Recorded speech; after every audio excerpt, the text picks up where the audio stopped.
Welcome back बच्चा party. आज हम लोग सॉल्व करेंगे क्लास 9 का चैप्टर 12 सर्कल्स की एक्सरसाइज 12 है। एक्सरसाइज 12 ए के क्वेश्चन 1 to 10 हम लोगों ने पिछली वीडियो में पढ़ा था। आज हम लोग सॉल्व करेंगे क्वेश्चन नंबर 11 से। देखो यहाँ पर क्वेश्चन नंबर 11 ना बहुत ही ज्यादा सिंपल क्वेश्चन है। आपको स्टेटमेंट खुद से लिखनी है। क्वेश्चन को समझो। ये कह रहा है prove that two different circle can not intersect each other at more than 2 point.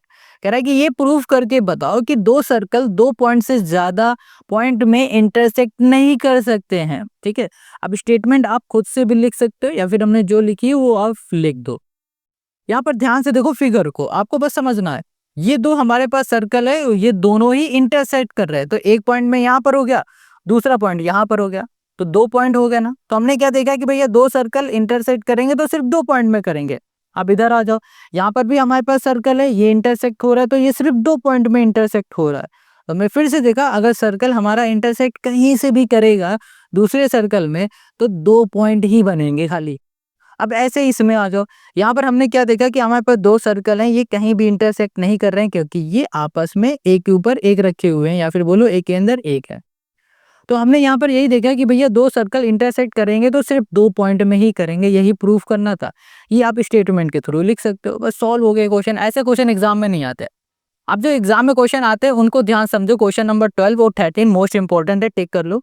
ये कह रहा है to circles of radii 10 centimetre 8 centimetre intersect each other and the length of the common chord is 12 centimetre, find the distance between their centre. देखो ये दो circle हैं, ठीक है। इन दोनों सर्कल की रेडियाई गिवन है, एक की 10 है एक की 8 है। क्वेश्चन कह रहा है इन दोनों सर्कल के कॉमन कॉर्ड है। ये जो कॉर्ड दिख रहा है ए बी, ये कॉमन है, इस सर्कल का भी कॉर्ड है, इस सर्कल का भी कॉर्ड है। तो क्वेश्चन कह रहा है ये सर्कल का जो सेंटर ओ दिख रहा है ना, और इस सर्कल का जो सेंटर ओ डैश दिख रहा है, इन दोनों सर्कल के बीच की डिस्टेंस क्या है ये फाइंड करके बतानी है। क्वेश्चन समझ में आ गया। अब इसके सोल्यूशन को देखो करना क्या है। यहाँ पर हमें ना सबसे पहले जो भी गिवन है उसे लिख लेना होगा। देखते जाओ। ओके, तो यहाँ पर आते हैं गिवन।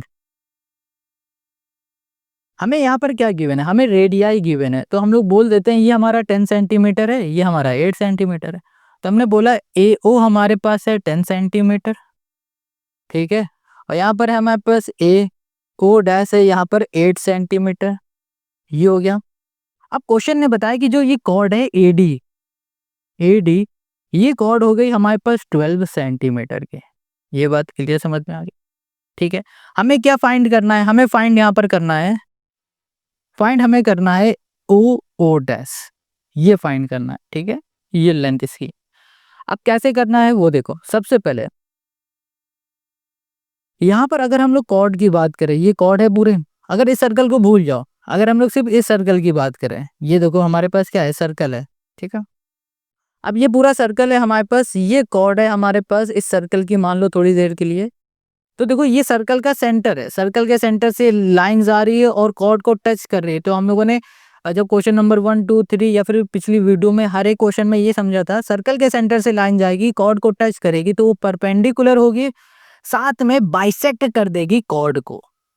ये बाइसेक्ट हो जाएगा और परपेंडिकुलर होगा, परपेंडिकुलर होगा यानी कि 90 डिग्री का एंगल, और साथ में बाइसेक्ट, बाइसेक्ट यानी कि इक्वल पार्ट में डिवाइड। ये पूरी 12 थी। अब इस पॉइंट में बाइसेक्ट हो रही तो आधी आधी हो गई, के डी हो गई 6 और डी बी हो गई 6 हो गई। ये बात समझ में आ गई। अब देखो, अब अगर ध्यान से देखो ए डी ओ ये राइट एंगल ट्रायंगल दिखने लगा, क्योंकि परपेंडिकुलर भी तो होता है, तो परपेंडिकुलर हुआ तो 90 डिग्री का एंगल, 90 डिग्री का एंगल यानी कि राइट एंगल ट्रायंगल। अब ये राइट एंगल ट्रायंगल है और इसकी दो साइड पता है, हमें तीसरी नहीं पता है, तो तीसरी हम लोग अगर फाइंड कर लें तो हमें ओडी मिल जाएगा। और इसी तरीके से देखो ये भी तो 90 है, और इसी तरीके से यहाँ पर डी ओ डैश फाइंड कर लें तो हमें ये साइड मिल जाएगी, और इन दोनों को ऐड कर दो ये पूरा मिल जाएगा। हो गया हमारा काम। तो चलो करते हैं। तो सबसे पहले लेंगे in triangle A D O, ठीक है। यूज करेंगे Pythagoras theorem, by using Pythagoras theorem. अब ध्यान से देखो, यहाँ लिखा हमने ए ओ स्क्वायर, ठीक है, इक्वल्स टू ए डी, यहाँ पर हो गया हमारे पास स्क्वायर, प्लस हमारे पास हो गया ओ डी, ये हो गया हमारे पास स्क्वायर। ए ओ स्क्वायर हो गया यानी कि 10 का स्क्वायर, और ए डी हो गया हमारे पास 6 का स्क्वायर, और ओ डी हमें पता नहीं तो ओ डी को हम ओ डी लिख देंगे, ये हो गया हमारे पास स्क्वायर। 10 का स्क्वायर हो गया यानी कि 100। ये 6 6 या 36 इधर आ जाएगा माइनस का 36 इक्वल टू हो गया OD स्क्वायर। यहाँ पर आ गया 64 स्क्वायर है, रूट लग जाएगा, स्क्वायर हटेगा, यहाँ पर रूट आ जाता है, यहाँ पर हो गया OD। 64 किसका स्क्वायर होता है? 8 का, यहाँ पर हो गया OD। ठीक है, 8 बाहर आ गया। ये पता है ना 8 कैसे बाहर आया। चलो, हमें यहाँ पर OD मिल गया 8। हमें अब फाइंड करना है DO डैश। तो फिर से ADO डैश में यूज करेंगे पाइथागोरस थ्योरम। तो यहाँ पर हो गया in triangle ADO dash using Pythagoras theorem AO dash square equals to AD dash square plus यहाँ पर हो जाएगा DO डैश स्क्वायर। AO हमें पता है 8 है, 8 का स्क्वायर। AD हमें पता है कितना है, 6 है, 6 का स्क्वायर। और DO डैश हमें पता है DO डैश, और ये हो जाएगा हमारे पास स्क्वायर। 8 8 जा हो जाएगा 64, 6 6 जा हो जाएगा 36, और यहाँ पर हो जाएगा हमारे पास DO डैश, और ये हो गया हमारे पास स्क्वायर। अब यहाँ पर इन दोनों को सॉल्व करेंगे तो हमें कितना मिल जाएगा, 28 है ना। ओके, तो अब यहाँ पर क्या आ जाएगा हमारे पास, बी लिख दिया, DO डैश स्क्वायर हटेगा रूट, तो यहाँ पर आ जाएगा हमारे पास कितना, यहाँ पर आ जाएगा 2√7 इक्वल्स टू DO डैश। हमें क्या मिल गया, हमें मिल गया DO डैश 2√7। अब क्या करोगे, अब बस इसको प्लस इसको कर दो, आपको टोटल लेंथ मिल जाएगी। तो यहाँ पर आ जाएगा हमारे पास, ओके, यहाँ पर आ गया O डैश इक्वल्स टू हो जाएगा OD plus DO dash. OD हो गया 8 प्लस 2√7। यहाँ पर आ गया हमारे पास 8 प्लस 2√7, और यही हो गया इस क्वेश्चन का हमारा आंसर। बस हमें यही फाइंड करना था। क्वेश्चन नंबर 12 हो गया हमारा सॉल्व। समझ में आ गया? कहीं भी कोई डाउट है कमेंट करो। Now come to the next question, question number 13। Question number 13 भी आपका मोस्ट इंपॉर्टेंट क्वेश्चन है, इसे अच्छे से समझो। टू इक्वल सर्कल, ठीक है, two equal circles intersect in P and Q, a straight line through P made the circle in A and B, prove that QA equals to QB। Question कह रहा है दो बराबर सर्कल हैं, equal circle हैं, और दोनों ही हमारे एक P पॉइंट में और Q पॉइंट में इंटरसेक्ट कर रहे हैं। अब क्वेश्चन कह रहा है P से एक लाइन जा रही है जो इधर ज्वाइन हो रही B में, और P से लाइन जा रही है जो ज्वाइन हो रही A में। ठीक है, इतनी बात क्लियर है। तो क्वेश्चन कह रहा है जो ये AQ लाइन दिख रही है और जो ये QB लाइन दिख रही है, इसको इक्वल फाइंड करना है। अब इसको हम लोग इक्वल कैसे फाइंड करेंगे, उसके लिए हमें आना पड़ेगा अपने फिगर, यानी कि अपने फिगर पे नहीं भाई, इस क्वेश्चन के फिगर पे। ध्यान से देखो इसको, यहाँ पर आपको ये जो दिख रहा है ना, एक सेकंड, हाँ ठीक है। अब इसमें हमें थोड़ा सा काम करना पड़ेगा। काम क्या करना पड़ेगा, देखो, अगर इसमें हम जरा एक कंस्ट्रक्शन कर दें, एक लाइन बना दें यहां से लेकर यहां तक, तो अब इस PQ लाइन को क्या बोलोगे, इसको बोल दोगे ये कॉर्ड है। ठीक है, अब हम लोग क्या करेंगे, अब इसको ध्यान से देखो, और हमारी एक जो थ्योरम है, थ्योरम शायद 10 या 12 थी, वो क्या कहती है, वो कहती है कि अगर दो सर्कल के कॉर्ड कॉमन है तो उनकी जो आर्क होगी ना वो इक्वल होगी। देखो, ये सर्कल है और ये सर्कल है, इन दोनों सर्कल का जो ये कॉर्ड बन रहा है ये कॉमन है, सेम है, एक ही है। तो ये जो आर्क बन रहे हैं ये आर्क आपस में इक्वल होगी। क्या होगी, आर्क आपस में इक्वल होगी। अब देखो, जब कभी हमारी आर्क इक्वल होती है तो उस आर्क से जो हमारा एंगल बनता है, ये वाला एंगल और ये वाला एंगल भी आपस में इक्वल होता है, क्योंकि थ्योरम कहती है कि जो ये हमारी आर्क अगर इक्वल है तो इन आर्क का जो एंगल होगा, यानी कि किसी ना किसी एंगल से ये आर्क बन रही होगी और किसी ना किसी एंगल से ये वाला हमारा आर्क बन रहा होगा, तो जो ये एंगल होंगे ये भी आपस में इक्वल होंगे।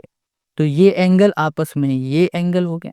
अब ध्यान से देखो, ABQ ये क्या है, हमारा एक ट्रायंगल है। ट्रायंगल के दो एंगल आपस में इक्वल होते हैं तो उनकी अपोजिट साइड भी आपस में इक्वल होती है। तो हम लोग बोल सकते हैं AQ बराबर है QB के। क्लियर, समझ में आ गया कितना सिंपल इजी था। अब बात आती है इसको हम लोग लिखेंगे कैसे, रिप्रेजेंट कैसे करेंगे, वो देखो आराम से समझते हैं। गिवन सबसे पहले हमें यहाँ पर गिवन क्या है, two equal circle, two equal circle.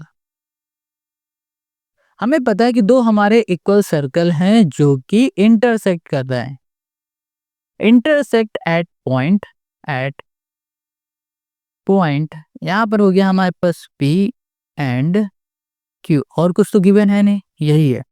और कह रहा है कि भैया यहाँ पर प्रूव करो कि जो AQ है ये बराबर है QB के। अभी करते हैं, ठीक है। अब क्वेश्चन क्या कह रहा है कि अब हमें प्रूफ करना है, तो लो प्रूफ कर दिया। हमने सबसे पहले क्या किया, कंस्ट्रक्ट किया। हमने कंस्ट्रक्ट क्या किया, यहाँ पर हमने कंस्ट्रक्ट किया है PQ, यानी कि एक लाइन ज्वाइन कर दी जो कि होगी हमारे पास P से लेकर Q तक के। जैसे ही ये लाइन ज्वाइन की तो हमें दिखने लगा कि ये जो कॉर्ड है ये कॉमन कॉर्ड है। अच्छा, इसे और अच्छे समझने के लिए ये समझो, एक सर्कल ये है, दूसरा सर्कल हमारे पास ये है, दोनों ही सर्कल में एक कॉर्ड यहाँ बन रही है, एक कॉर्ड ये बन रही है। अब समझना, देखो ये एक साथ थे तब समझ लिया, अब अलग अलग हैं तो समझो। अगर इस कॉर्ड की लेंथ 2 है और इस कॉर्ड की लेंथ 2 है, सेम कॉर्ड है, सेम लेंथ है, तो इनकी जो आर्क ये दिख रही है ना, ये आपस में इक्वल होगी। बस यही बताना था। अब इसमें भी समझ लो फिर से एक बार कि भैया ये हमारी क्या है, कॉर्ड है, सेम कॉर्ड है। इस वाले सर्कल की कॉर्ड यही है और इस वाले सर्कल की कॉर्ड भी यही है। तो जब कभी सेम कॉर्ड होती है तो उनसे जो आर्क बन रहा होता है, ये आर्क इस वाले सर्कल का, ये वाला आर्क इस वाले सर्कल का, आपस में इक्वल होता है। क्या होता है, इक्वल होता है। तो हम लोग यहाँ पर क्या लिख सकते हैं, हम लोग यहाँ पर लिख सकते हैं जो हमारे पास आर्क है, हमारे पास आर्क क्या है, इसमें पॉइंट का नाम भी लिखा हुआ है, इसका नाम है C है, इसका नाम है D है। यहाँ कर दिया हमने आर्क PCQ, ठीक है। ये बराबर है आर्क हमारे पास किसके, PDQ के। रीजन समझ में आ गया आपको, ठीक है। अब देखो यहाँ पर ये दोनों हमारी आर्क इक्वल है, तो इस वजह से हम लोग बोल सकते हैं ये जो हमारा एंगल है ना, ये भी आपस में इक्वल होगा। आप कहोगे एंगल कैसे इक्वल हो रहा है, फिर से समझाना। तो देखो, जब कभी भी हमारी आर्क आपस में इक्वल होती है ना, तो उसका मतलब ये होता है कि ये जो आर्क बन रही है वो सेम एंगल से बन रही। मान लो ये 30 डिग्री से ये आर्क बन रही होती, तो ये वाली भी आर्क हमारी बन रही होगी 30 डिग्री से, सेम एंगल से बन रही होंगी, तभी तो ये आर्क आपस में इक्वल होंगी। तो यहाँ पर लिख देंगे एंगल QAP, ये एंगल बराबर है QBP के। अब हमें यहाँ पर ये पता चल गया कि ये दोनों ही एंगल आपस में इक्वल है। तो हमें पता है भाई कि जो हमारा ट्रायंगल होता है, ट्रायंगल ABQ, इस एंगल की अगर दो एंगल आपस में इक्वल हैं तो उसके अपोजिट साइड भी आपस में इक्वल होते हैं। तो यहाँ पर बोल देंगे ये वाला एंगल के अपोजिट ये साइड है AQ और इस वाले एंगल के अपोजिट ये साइड है BQ। तो हमने क्या बोला, हमने यहाँ पर बोला जो AQ साइड है ये बराबर हो जाएगी QB के। बस हमें यही फाइंड करना था, ठीक है। तो यहाँ पर हो जाएगा हमारे पास क्या रीजन लिख दें यहाँ पर, if angle are equal so opposite side are also equal in triangle, angle are equal, angles are equal so opposite side are also equal, ठीक है। इतनी बात क्लियर हो गई, बस यही करके दिखाना था। 3 लाइन में ये सॉल्व हो गया। एक चीज और बता दे, यहाँ पर हमने आर्क PCQ लिखा है, इसको हम लोग ऐसे भी लिख सकते हैं PCQ और यहाँ पर आर्क ऐसे बना दिया इक्वल्स टू PDQ, यहाँ पर आर्क बना दिया, बस सॉल्व हो गया। तो क्वेश्चन नंबर हो गया ये 13। आई होप आपको यहाँ पर क्वेश्चन 13 समझ में आ गया है। अब आ जाओ नेक्स्ट क्वेश्चन में, question number 14। Question 14, if a diameter of a circle bisect each of the two chords of a circle then prove that the chord are parallel. Question 14 कह रहा है कि आपके पास एक सर्कल है, उसमें डायमीटर है, वो डायमीटर दो कॉर्ड को बाइसेक्ट कर रहा है, ठीक है। और क्वेश्चन ने कहा है कि ये प्रूव करो कि जो हमारे पास कॉर्ड है वो दोनों आपस में पैरेलल है। समझ में आ रहा है क्वेश्चन क्या कह रहा है? देखो फिगर को देखो, समझ में आएगा। सबसे पहले क्वेश्चन ने कहा है कि आपके पास जो ये सर्कल है ना, इस सर्कल के अंदर एक डायमीटर है, दो है कॉर्ड्स, बना दिया हमने। दो कॉर्ड हो गई ए बी सी डी, ये कॉर्ड हो गई, ये डायमीटर हो गया। क्वेश्चन ने कहा है कि जो ये डायमीटर है ये कॉर्ड को बाइसेक्ट कर रहा है, यानी कि इक्वल पार्ट में डिवाइड कर रहा है। सी जी बराबर हो जाएगा जी डी के और ए एच बराबर हो जाएगा एच बी के। बाइसेक्ट कर रहा है, इसका मतलब ये जो पॉइंट है ना, ये मिड पॉइंट हो गया, ठीक है। अब क्वेश्चन ये कह रहा है कि ये प्रूफ करके बताओ कि ये दोनों ही कॉर्ड आपस में पैरेलल हैं, ए बी पैरेलल है सी डी के, ये प्रूफ करना है। कैसे प्रूफ करेंगे वो देखो। सबसे पहले हमने क्या देखा था कि भैया हमारे पास जो ये ई एफ है ना, ये बाइसेक्ट कर रही है इन दोनों कॉर्ड को, तो लिख देते हैं हम ई एफ बाइसेक्ट। बहुत इजी है, बाइसेक्ट द, ये हो गया हमारे पास कॉर्ड। ये हमारी बाइसेक्ट हो रही कॉर्ड से, तो हम लोग यहाँ पर क्या लिखेंगे? हम लोग यहाँ पर लिखेंगे कि भाई साहब जो हमारे पास सी जी है ये बराबर हो जाएगा जी डी के, बाइसेक्ट होगा तो इक्वल पार्ट में डिवाइड हो जाएगा। ए एच है ये बराबर हो जाएगा एच बी के। ये बात क्लियर समझ में आ गई? अब हमें क्या करना है? अब ध्यान से देखो, जो ये जी पॉइंट है और ये जो हमारे पास एच पॉइंट है, ये दोनों ही पॉइंट हमारे मिड पॉइंट है इन दोनों कॉर्ड के। तो हम लोग यहाँ पर लिख देते हैं कि हम लोग लिखेंगे जी एंड, यहाँ लिख दिया हमने H, R midpoint, R mid point of the chord, of the, ये हो गया हमारे पास कॉर्ड, ठीक है। कॉर्ड ए बी एंड यहाँ पर हो गया सी डी। इतनी बात क्लियर हो गई। अब देखो याद करो थ्योरम, जो हमारी कहती है कि सर्कल के सेंटर से लाइन जाएगी और कॉर्ड को टच करेगी तो वो परपेंडिकुलर हो जाएगा, और परपेंडिकुलर जहां होगा वो तुरंत 90 डिग्री का एंगल बनाएगी। तो यानी कि सर्कल के सेंटर से ये लाइन जा रही है और इस कॉर्ड को टच कर रही है, तो ये परपेंडिकुलर हो गया। परपेंडिकुलर हुआ तो 90 डिग्री का एंगल बना। उसी तरीके से इस लाइन को और नीचे ले जाओ, इस कॉर्ड में टच हो रही है, तो यहाँ पर इस कॉर्ड में टच होगा तो ये भी परपेंडिकुलर होगा, 90 डिग्री का एंगल बनाएगा। तो चलो पहले यही लिख देंगे। हम लोग लिखेंगे, हम जानते हैं we know that the line यहाँ पर हो गया ज्वाइनिंग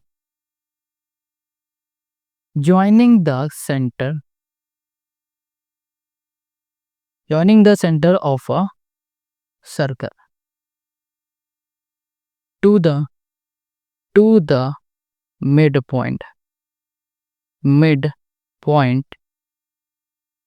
ऑफ अ, ये हो गया कॉर्ड,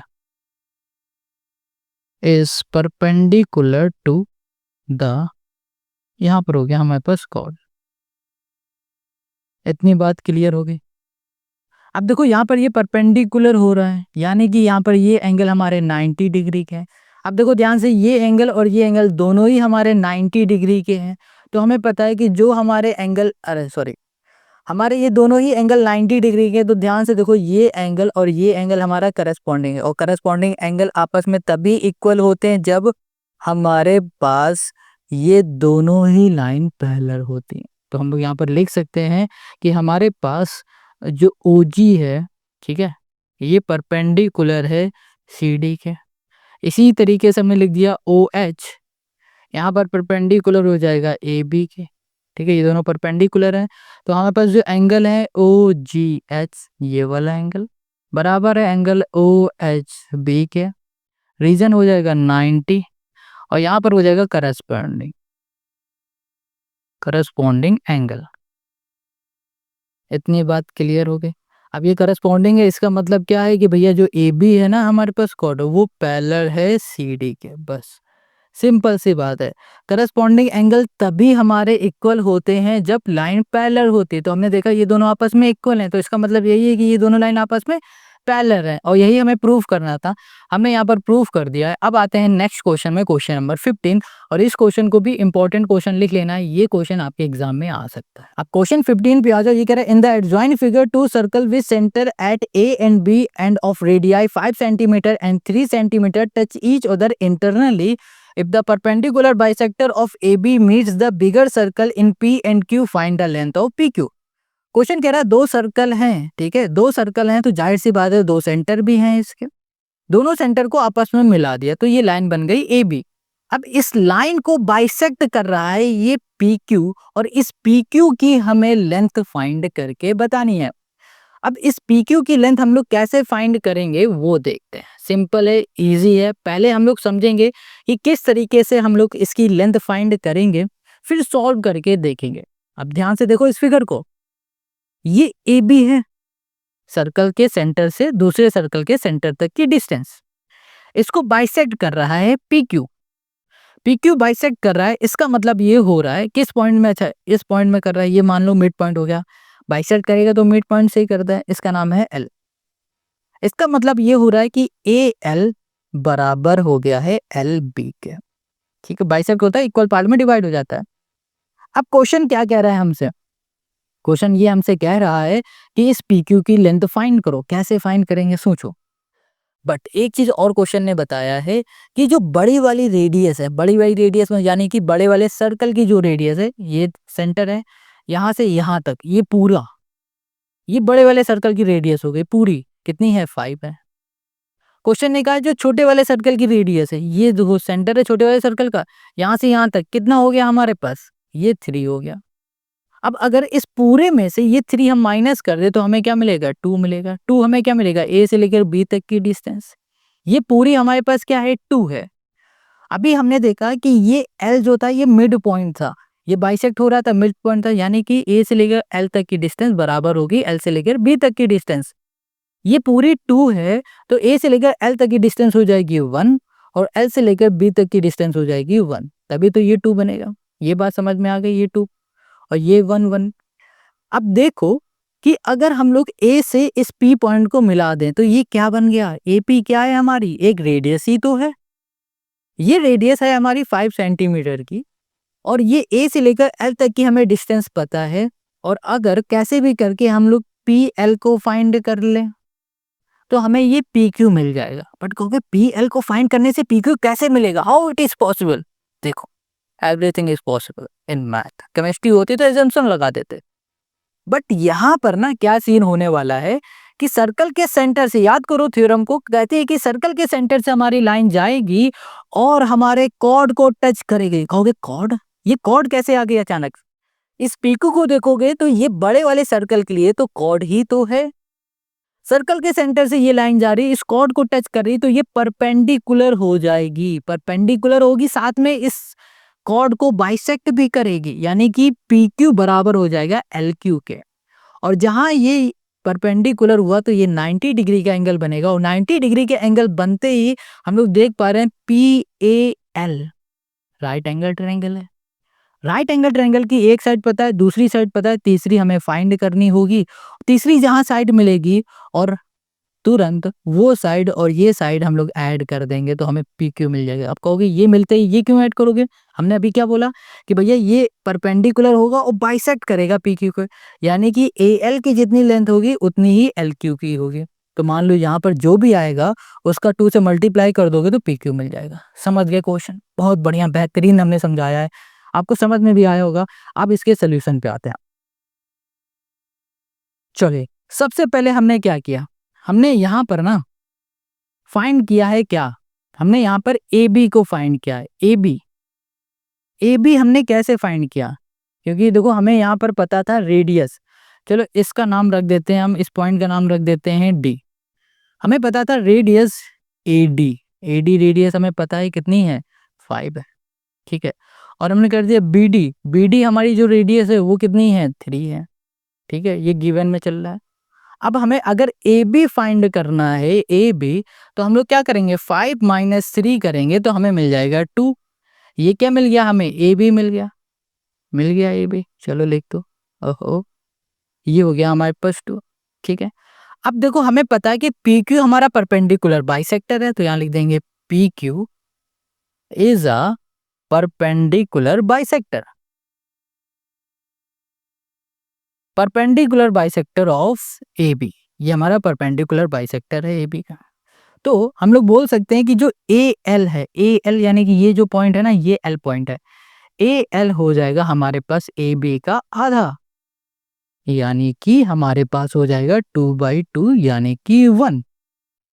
ए एल हमें मिल चुका है 1, ठीक, ए एल भी मिल गया और हमें यहाँ पर ए बी भी मिल गया, ठीक है। चलो ए बी से मतलब नहीं, अभी ए एल से मतलब ए एल मिल गया। और यहाँ पर ए पी पता है, ए पी क्या है, ये भी तो रेडियस है, ये हो गई 5।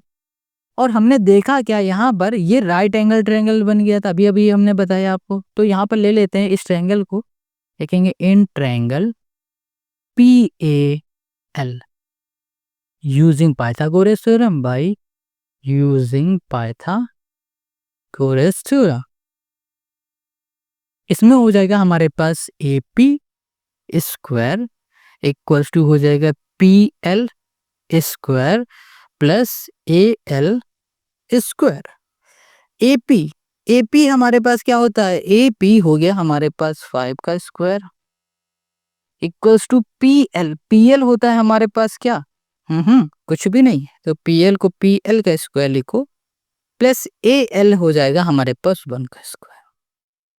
अब देखो 5 का स्क्वायर 5 का स्क्वायर हो जाएगा 25, ये प्लस का इधर आ जाएगा माइनस का, यहाँ पर हो जाएगा हमारे पास पी एल स्क्वायर, यहाँ पर हो गया हमारे पास 24, यहाँ से स्क्वायर हटेगा, यहाँ पर रूट लगेगा और यहाँ पर आ जाएगा हमारे पास पी। 24 को लिख सकते हैं हम लोग 6 4 जा 24 और 4 को लिख सकते हैं 2 रूट कुछ 6, इस तरीके से। ये हमें मिल गया पी एल, हमें पी एल मिला 2 रूट 6, यानी कि ये 2 रूट 6। हमने क्या बताया था कि ये भी हमारा बाइसेक्ट हो रहा है, यानी कि पी एल जितना है उतना ही होगा हमारा कितना एल क्यू, ये भी होगा 2 रूट 6। तो यहाँ पर लिख देंगे कि हमारे पास जो पी क्यू हो जाएगा वो 2 इंटू हो जाएगा 2 रूट 6, यहाँ पर आ गया 4 रूट 6 सेंटीमीटर। बस यही हमें फाइंड करना था पी क्यू, और हमने ये फाइंड कर लिया। आई होप आपको समझ में आ गया। देखो इतना डीपली समझाएंगे ना हर एक चीज, तो थोड़ा टाइम लगेगा, टाइम देख के वीडियो को स्किप मत किया करो, क्योंकि एक बार अच्छे से अगर आपने कोई भी वीडियो देख ली, मेरी देख ली या किसी और की भी देख ली ना, तो आपको बार बार देखना नहीं पड़ेगा। आप थोड़ा देखोगे, फिर खुद से ट्राई करोगे, फिर देखोगे, ट्राई करोगे, आप परफेक्ट जरूर बन जाओगे। बट शुरुआत में जब पहली बार किसी क्वेश्चन को देखा करो तो पूरा देखा करो। क्वेश्चन 15 हो गया। अब आते हैं नेक्स्ट क्वेश्चन में, क्वेश्चन नंबर 16 में। Question 16, in the given figure A B is a chord of a circle with centre O and A B is produced to C such that B C equals to O B. Also, CO is joined and produced to meet the circle in D if angle this equals to this, angle this equals to this, prove that this। Question क्या कह रहा है, ये जो figure है ना, इस figure में आपको ये प्रूफ करना है कि जो ये x है ये बराबर है 3y के। ये हम लोग कैसे प्रूफ करेंगे, बहुत आसानी से हम लोग समझ जाएंगे। सिंपल इजी क्वेश्चन है बट इंपॉर्टेंट भी है, ऐसे ही क्वेश्चन एग्जाम में आपके आएंगे।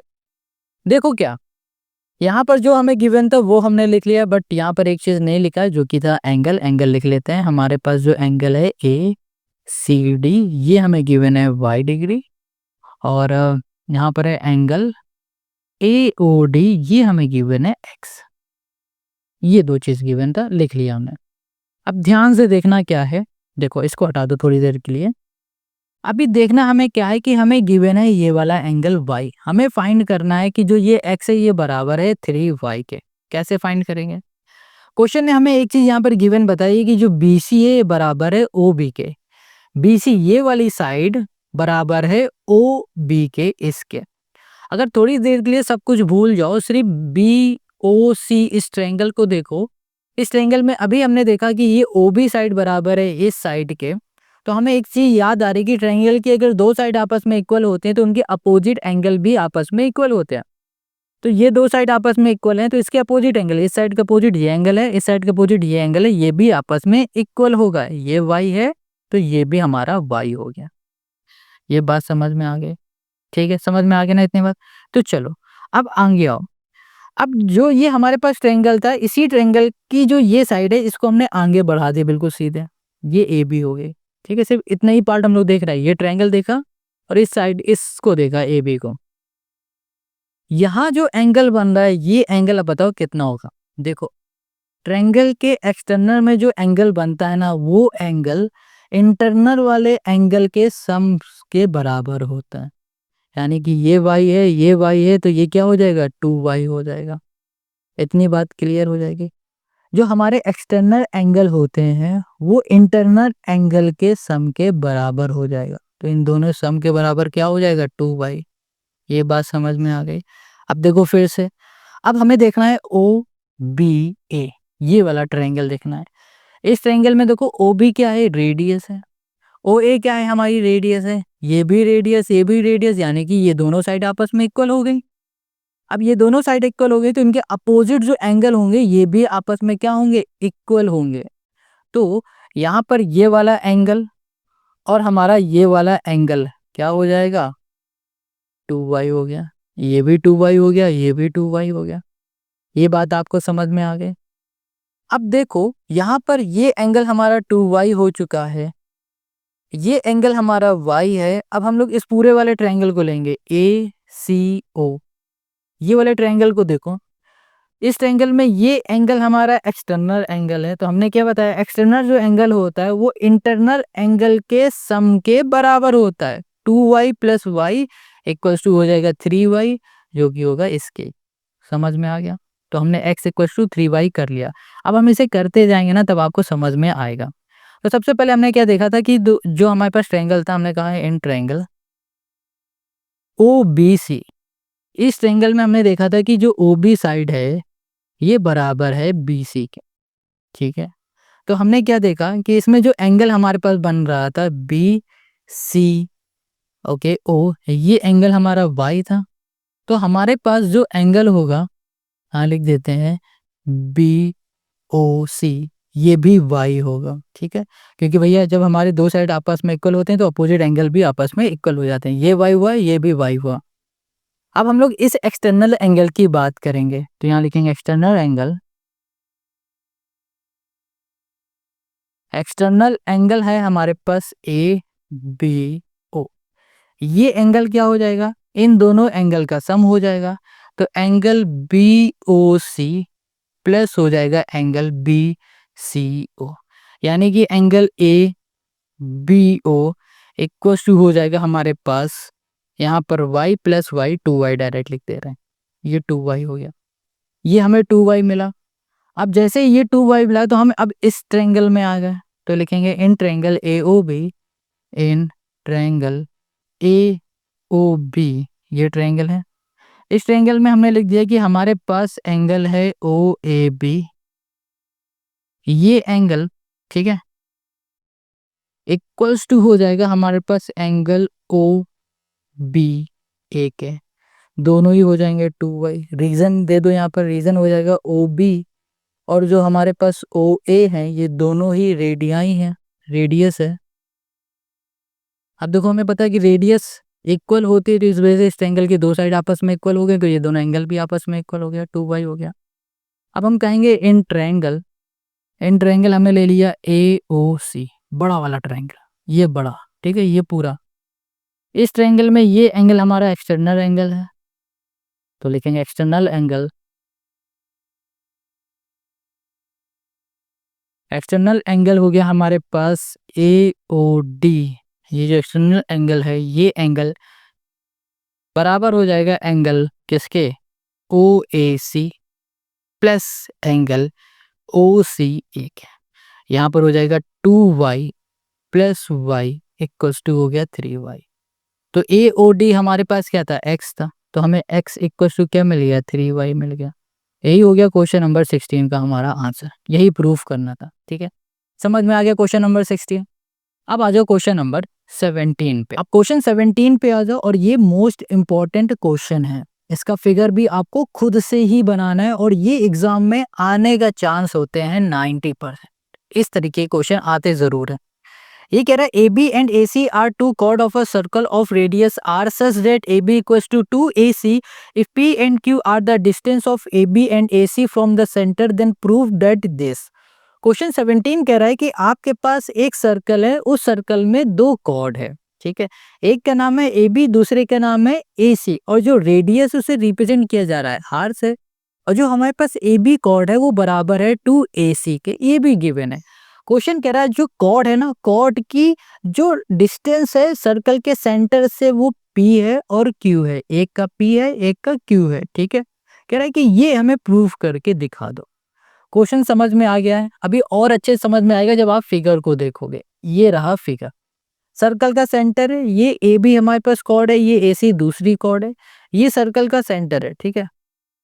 अब ये सर्कल का सेंटर है, सर्कल के सेंटर से ए बी कॉर्ड की जो डिस्टेंस है वो P है, और सर्कल के सेंटर से ए सी कॉर्ड की जो डिस्टेंस है वो Q है।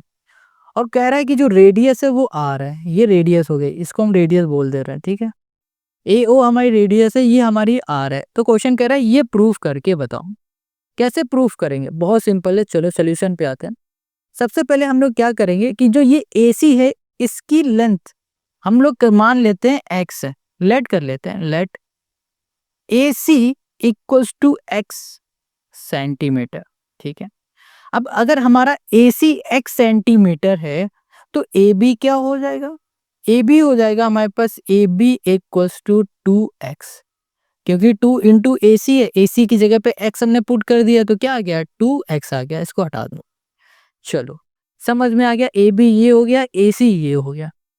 अब अगर हम लोग यहाँ पर देखें क्या, AE की बात करें कि ये AE कितना है, तो देखो सर्कल के सेंटर से ये लाइन जा रही है और ये लाइन हमारी टच करे इस कॉर्ड को, तो ये क्या हो जाएगी? परपेंडिकुलर होगी, और साथ ही साथ इसे बाइसेक्ट करेगी इस पॉइंट में, बाइसेक्ट कर देगी। इसका मतलब क्या हो जाएगा? यहाँ पर पहले लिखेंगे OE परपेंडिकुलर हो रहा है, किससे परपेंडिकुलर है? AC में। अब ये परपेंडिकुलर है तो ये बाइसेक्ट भी कर रहा है, तो हम लोग लिखेंगे AE इक्वल्स टू हो जाएगा EC, ठीक है। अब ये पूरा हमारा x है तो AE क्या हो जाएगा? यहाँ लिखेंगे AE equals to half of AC हो जाएगा, AC का हाफ, यानी कि x/2 हो जाएगा। ये बात आप समझ पा रहे हो? ये बात आपको समझ में आ गई? अब इसी तरीके से हम लोग किसकी बात करते हैं? ओके, यहाँ पर इस पॉइंट का नाम हम रख देते हैं D। ये हमारा पॉइंट हो गया D, ठीक है। अब अगर हम लोग इस D पॉइंट की बात करें, यानी कि AD की बात करें, तो ये कितना होगा?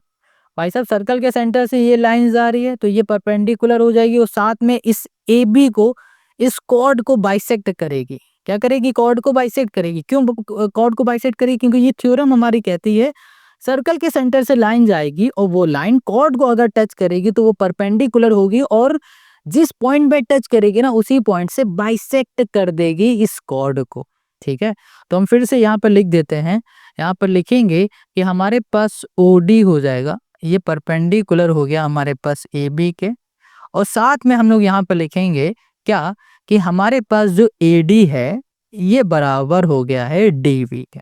इतनी बात क्लियर हो गई। अब यहाँ पर हम लोग ऐसे लिख सकते हैं कि जो AD है ये हाफ ऑफ है किसके? AB के। AB का आधा है, AB का आधा। AB कितना है? AB हमारे पास कितना था? 2x था, तो यहाँ लिख दिया 2x/2, यानी कि ये मिल गया हमें x।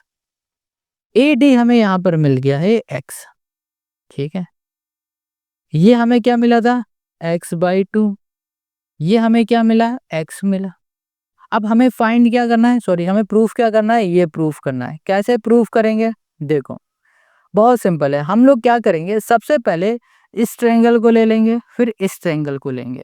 इस ट्रायंगल को ले रहे हैं तो ये ट्रायंगल कैसा दिख रहा है हमें? ये ट्रायंगल हमें दिख रहा है पाइथागोरस, सॉरी अरे ये ट्रायंगल हमें दिख रहा है राइट एंगल ट्रायंगल, क्योंकि ये 90 डिग्री है। राइट एंगल ट्रायंगल में हम लोग यूज करेंगे पाइथागोरस थ्योरम।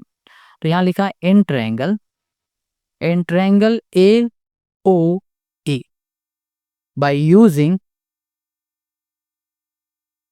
पाइथागोरस थ्योरम, ठीक है।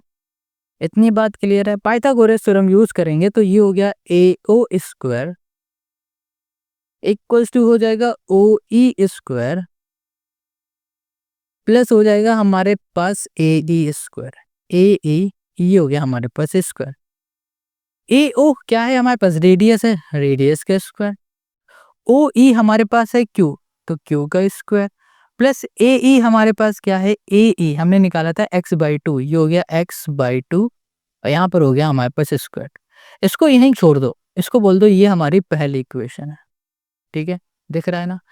अब ऐसे ही हम लोग इस वाले ट्रायंगल को लेंगे ए ओ डी, इस वाले को यहाँ पर आ जाओ।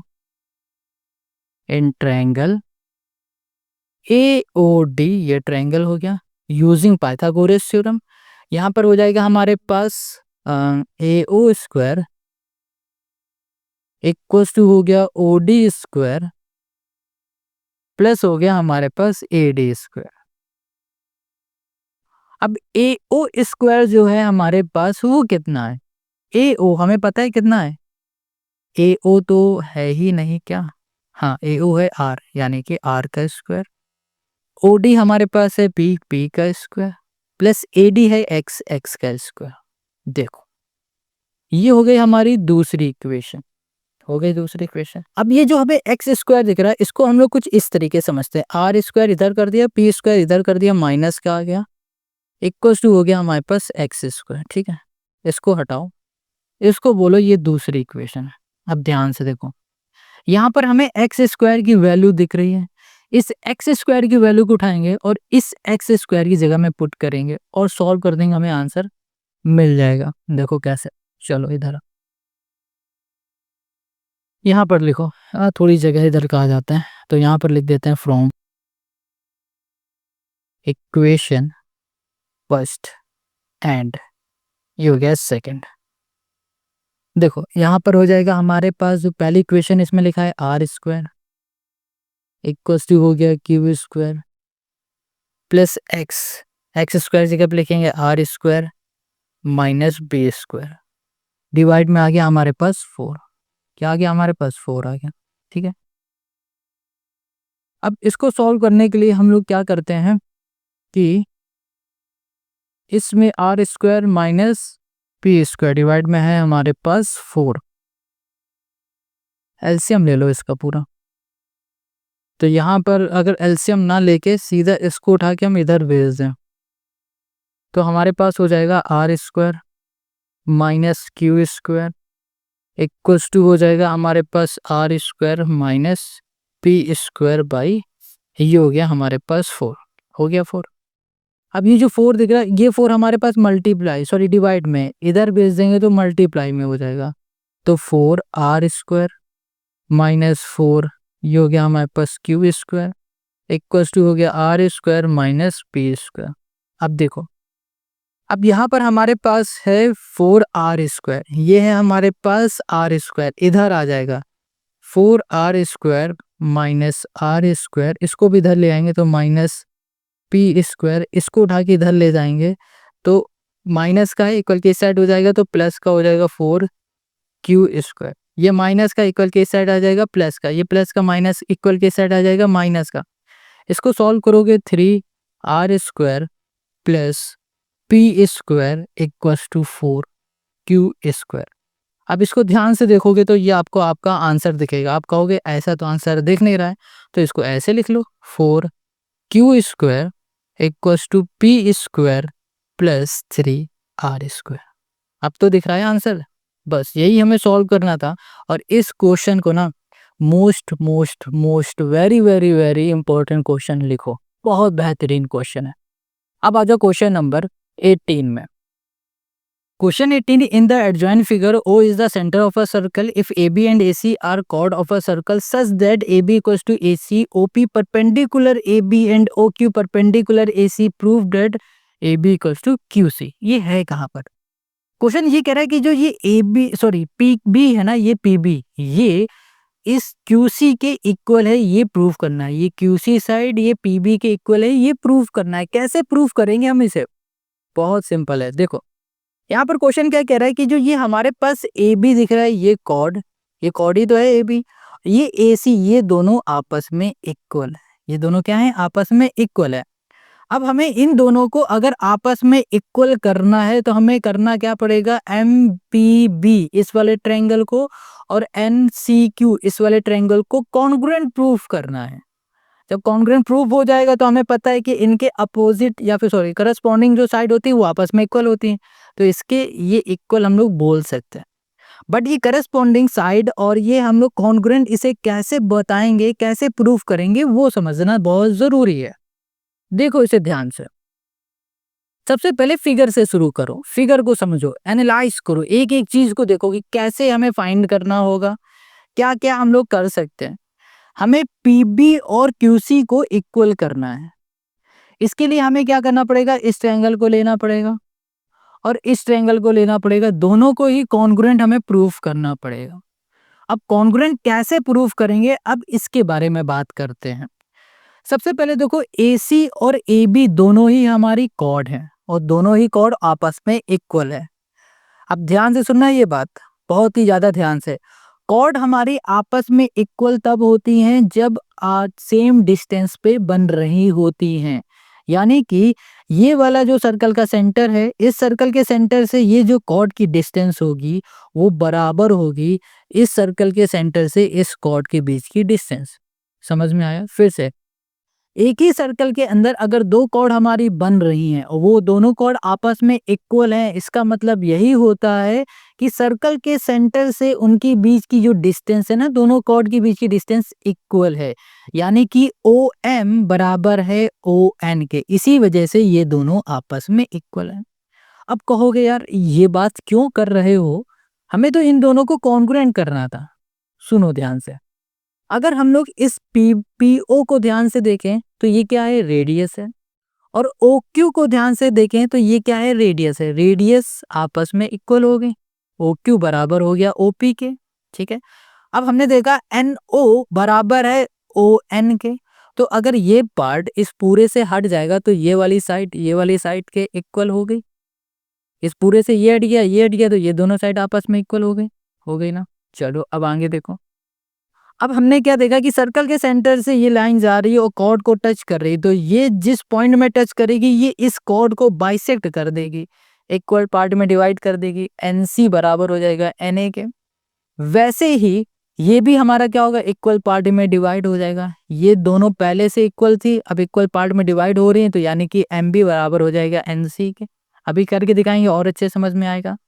और अब देखो ये परपेंडिकुलर है, यानी कि 90 डिग्री का एंगल बनाएगा। सेम चीज वही तो इसमें भी हो रहा है, ये भी हमारा क्या है, परपेंडिकुलर हो रहा है, सर्कल के सेंटर जा रही, कॉर्ड को टच कर रहा है, परपेंडिकुलर है, बाइसेक्ट भी कर रहा है, तो ये भी 90 डिग्री का एंगल बनेगा। यहाँ 90 डिग्री का एंगल बनेगा तो अंदर भी तो 90 डिग्री का एंगल बनेगा। तो हमने अभी क्या देखा, side side, angle angle, side side, यानी कि साइड एंगल साइड्स, ये दोनों ही ट्रायंगल हमारे कॉन्ग्रुएंट हो गए, और कॉन्ग्रुएंट हो गए तो ये साइड इसके इक्वल हो जाएगी। अब करते हैं तो आपको और अच्छे से समझ में आएगा। चलो सोल्यूशन पे आओ। सबसे पहले हमने यहाँ पर देखा कि जो ए बी साइड है, सॉरी ए बी जो कॉर्ड है वो बराबर है ए सी के, लिख दिया। ठीक है, अब हमने अभी ये भी तो देखा ना कि ये भैया सर्कल के सेंटर से ये कॉर्ड जा रही है, सॉरी लाइन जा रही है, ये इसको टच कर रही है, सर्कल के सेंटर से ये लाइन जा रही है, इसको टच कर रही है। तो हमने ये देखा कि भैया अगर ये दोनों आपस में इक्वल है तो इनकी जो डिस्टेंस होगी ना सर्कल के सेंटर से, वो भी आपस में इक्वल होगी। ये बात आपको समझ में आ गई? तो हम लोग बोल सकते हैं कि हमारे पास जो ओ एम है ये बराबर है ओ एन के। ठीक है, यहाँ लिख देते हैं, यहाँ पर हो जाएगा हमारे पास equal chord, equal chords of a circle are equidistance from, ठीक है, लिख देते हैं पूरा,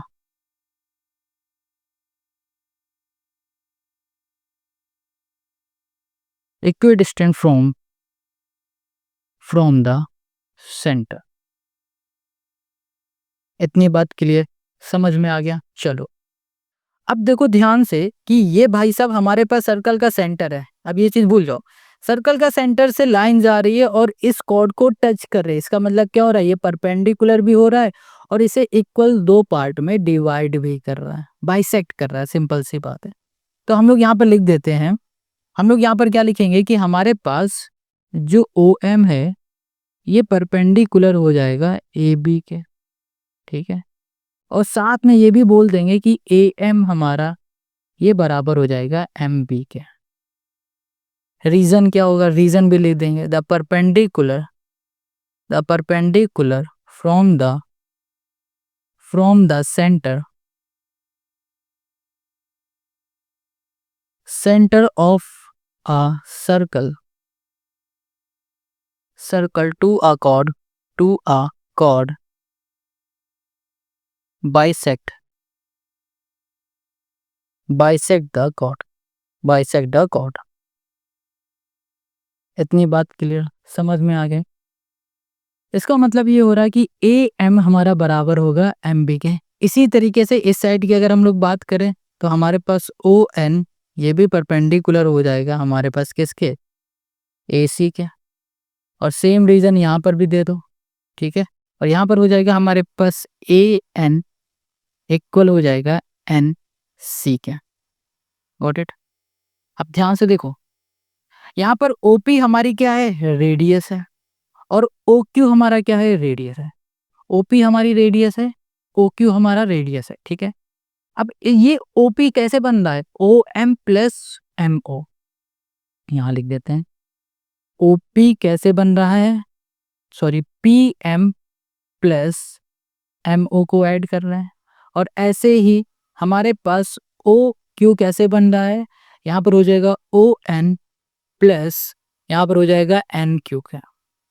इतनी बात क्लियर हो गया। अब यहाँ पर पी एम आपको दिख रहा है, ठीक है, पी एम को पी एम लिख देते हैं। और यहाँ पर देख पा रहे हैं एम ओ दिख रहा है, एम ओ हमारा किसके बराबर है, एम ओ बराबर है ओ एन के। तो इसकी जगह पे हमने ओ एन लिख दिया। यहाँ पर हमारे पास ओ एन है, यहाँ पर है एन क्यू। यहाँ से ये हमारा कैंसिल हो गया, तो ये हो गया P M equals to N O हो गया। P M equals to N Q, sorry N O नहीं एन क्यू है, ये एन क्यू। हमने क्या देखा, ये पी एम बराबर हो गया है एन क्यू के, ठीक है। इसको हाईलाइट कर देते हैं। एक चीज हमें ये मिल गई। और अब एक चीज और ध्यान से देखो, जब ये हमारा बाइसेक्ट हो रहा था तो ये इक्वल पार्ट में हो रहा था। यहाँ पर इसको भी हम लिख देते हैं, देखो कैसे। यहाँ पर इसको हम ऐसे लिख देंगे कि भाई साहब हमारे पास जो ए एम है ये, यहाँ पर हमने लिखा भी तो है, हाँ यहाँ पे लिख दिया, कोई दिक्कत नहीं, अब लिखने की जरूरत नहीं है, वो जब परपेंडिकुलर हुआ तो हमने लिख दिया। अब हम लोग सिंपल सा क्या करेंगे, ये वाला ट्रायंगल लेंगे और ये वाला ट्रायंगल लेंगे, इसे कॉन्ग्रुएंट कर देंगे। तो लिखेंगे in triangle P M B, ये ले लिया, एंड ट्रायंगल ले लिया हमने एन क्यू सी, ये दोनों ट्रायंगल लिया। इसमें देखा कि हमने एम बी ये बराबर है किसके, ये बराबर हो जाएगा हमारे पास एनसी के। एनसी के आप कहोगे ये एम बी बराबर एनसी कैसे हो रहा, दिखाया तो नहीं करके। देखो यार, ये पूरा आपस में इक्वल है तो इसका आधा पार्ट भी तो आपस में इक्वल होगा ना, तो बस इसीलिए हमने कर दिया यहाँ पर डायरेक्ट, ठीक है। चलो, अब यहाँ पर हमने क्या देखा कि जो हमारे पास पी एम है ये भी इक्वल है एन क्यू के, हो गया। और फिर हमने क्या देखा कि भाई ये 90 डिग्री का यहाँ पर एंगल बन रहा है। 90 डिग्री का एंगल क्यों बन रहा है, क्योंकि ये परपेंडिकुलर है तो यहाँ भी 90 डिग्री, ये भी परपेंडिकुलर है यहाँ भी 90 डिग्री। तो यहाँ पर लिख देंगे एंगल हमारे पास है पी एम बी, ये बराबर हो जाएगा एंगल क्यू एन सी, दोनों ही 90 डिग्री है, 90 ये हो गया ईच। इतनी बात क्लियर है। तो हम लोग यहाँ पर लिख सकते हैं कि हमारे पास जो ट्रायंगल है पी एम बी, ये ट्रायंगल बराबर हो जाएगा किस ट्रायंगल के, सॉरी कॉन्ग्रुएंट हो जाएगा किस ट्रायंगल के, यहाँ पर हो जाएगा हमारे पास एन क्यू सी के। रीजन हो जाएगा साइड, एंगल साइड। जब कभी भी दो ट्रायंगल हमारे आपस में कॉन्ग्रुएंट होते हैं तो उनकी करस्पॉन्डिंग साइड भी आपस में इक्वल हो जाती है। तो हम लोग बोल देंगे पी बी जो साइड है ये बराबर है क्यू सी से। बस यही हमें प्रूफ करके दिखाना था और यही हो गया इस क्वेश्चन का हमारा आंसर।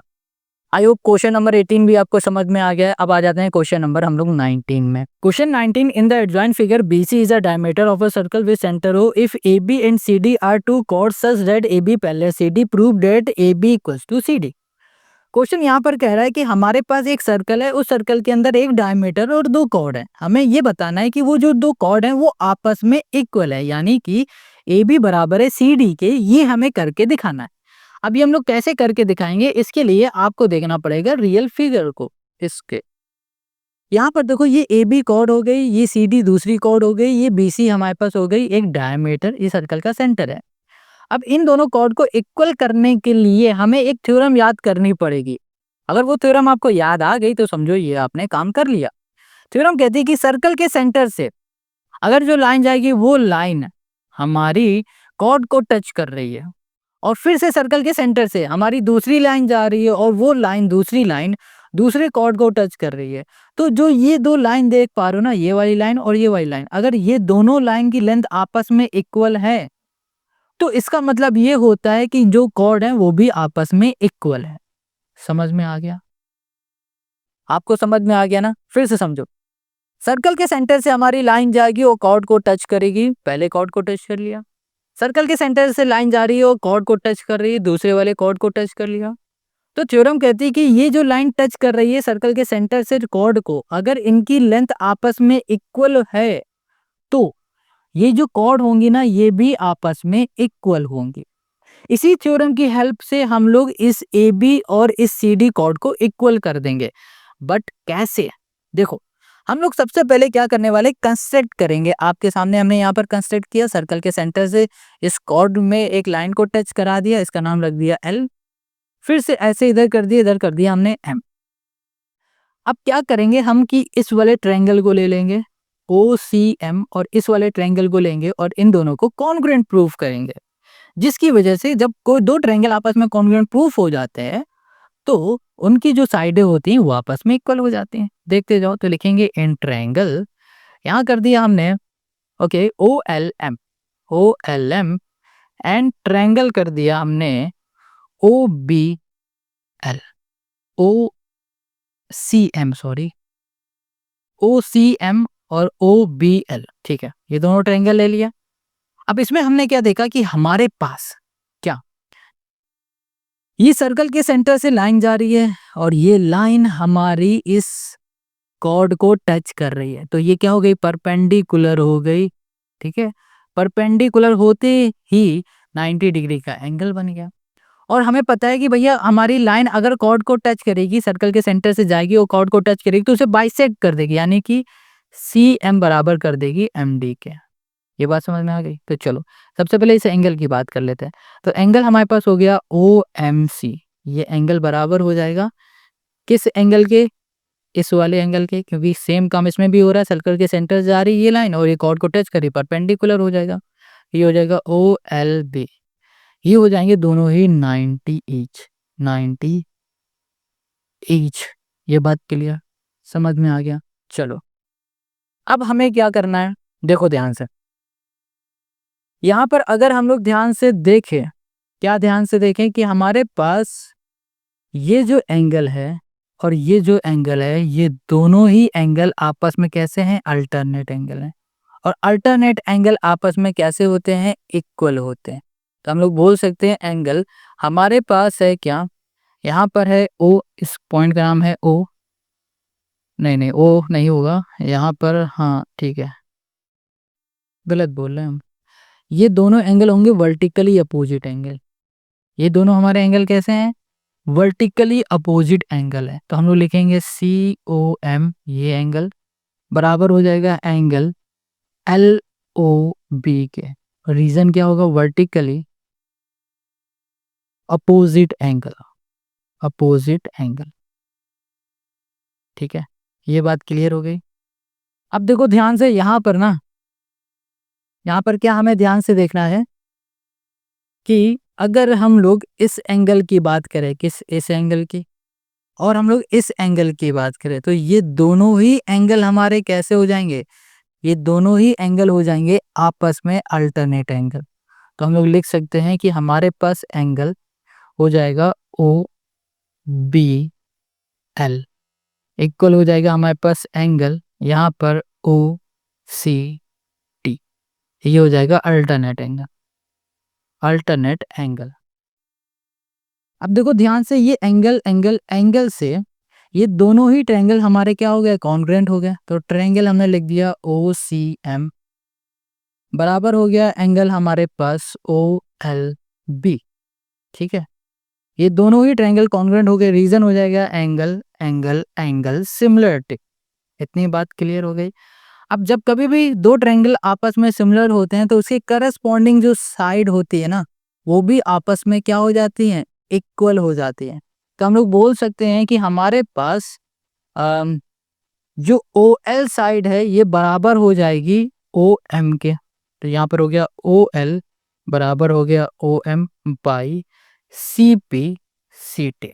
ठीक है, अब ये दोनों जब आपस में इक्वल हो गए हैं तो हमने क्या बताया कि हमारी थ्योरम कहती है कि अगर सर्कल के सेंटर से जो लाइन जाएगी वो अगर हमारी कॉर्ड को टच कर रही है और दूसरी कॉर्ड को सेम सर्कल के सेंटर से लाइन जाके टच करेगी, उनकी अगर लेंथ इक्वल है तो ये जो कॉर्ड होंगे ये भी आपस में इक्वल होंगे। तो हमने अभी देखा इनकी लेंथ तो आपस में इक्वल है, तो हम लोग बोल सकते हैं कि हमारे पास जो ए बी है ये बराबर है सी डी के।